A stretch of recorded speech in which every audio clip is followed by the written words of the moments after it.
আসছে 2018 সালের 6 নম্বর অঙ্ক। বলছে কোনো সাল বাদ নেই, প্রতি সালে এখান থেকে কোশ্চেন আসছে।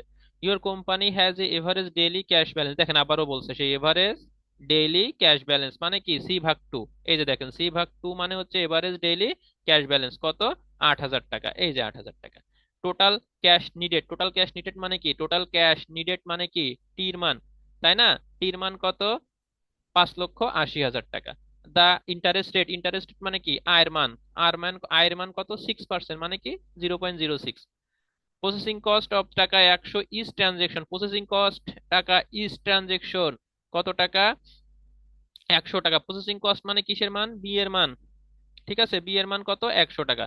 প্রসেসিং কস্ট ইজ ট্রানজেকশন কত, 100 টাকা, বি এর মান। এখন আমাদের 1 নম্বর রিকোয়ারমেন্টে বলছে অপরচুনিটি কস্ট বের করো, 2 নম্বর রিকোয়ারমেন্টে বলছে ট্রেডিং কস্ট বের করো, 3 নম্বর রিকোয়ারমেন্টে বলছে টোটাল কস্ট বের করো। খুবই সহজ। 1 নম্বর requirement we know calculation for opportunity cost, opportunity cost OC সমান সূত্র কি, C/2 গুণ আই।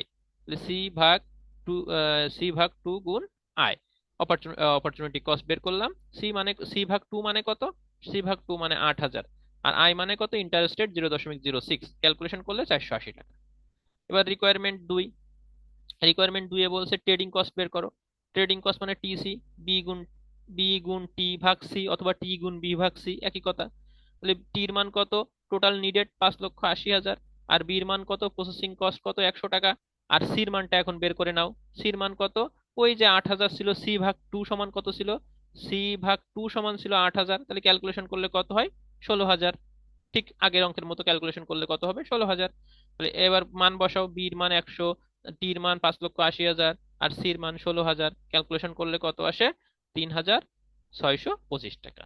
এবার হচ্ছে টোটাল কস্ট। টোটাল কস্ট কিভাবে বের করবো, opportunity cost plus trading cost. Opportunity cost একটু আগে বের করেছি। অপরচুনিটি কস্ট কত বের করেছি, এই যে অপরচুনিটি কস্ট উপরে বের করেছি হচ্ছে 480 টাকা। 480 প্লাস ট্রেডিং কস্ট কত, 3,625, তাহলে যোগ করে দাও, মোট কত হয়, 4,105 টাকা। এই হচ্ছে আপনাদের অঙ্ক। সমস্যা আছে?